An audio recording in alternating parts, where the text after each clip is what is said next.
ৰাজ্যৰ শিক্ষাখণ্ডত নতুন দিগন্তৰ সূচনাৰে ক্লাছ 9 আৰু 10ৰ পাঠ্যক্ৰমত নতুন পাঠ্যক্ৰম AI আৰু ৰবটিক্স, আৰ্টিফিচিয়েল ইণ্টেলিজেন্স আৰু ৰবটিক্সৰ দৰে পাঠ্যক্ৰম অন্তৰ্ভুক্ত কৰা হৈছে।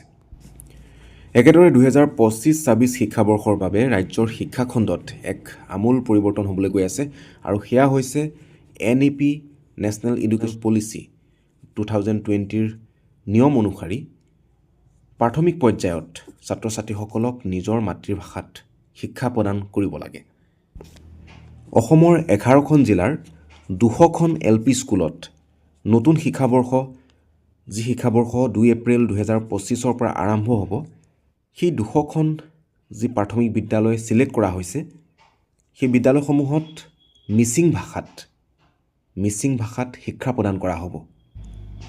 মিচিং স্বায়ত্তশাসিত এলেকাৰ অন্তৰ্গত যিসমূহ বিদ্যালয়, সেই বিদ্যালয়সমূহত পাঠ্যপুথি যোগান ধৰা, শিক্ষকৰ যথাযথ ব্যৱস্থা কৰা, এই সম্পৰ্কে এখন আলোচনা ইতিমধ্যে হৈ গৈছে। শিক্ষা বিষয়াসকল, মিচিং স্বায়ত্ত পৰিষদৰ বিষয়াববীয়াসকল আৰু প্ৰাথমিক শিক্ষা বিষয়াসকলৰ মাজত এখন আলোচনা ইতিমধ্যে হৈ গৈছে।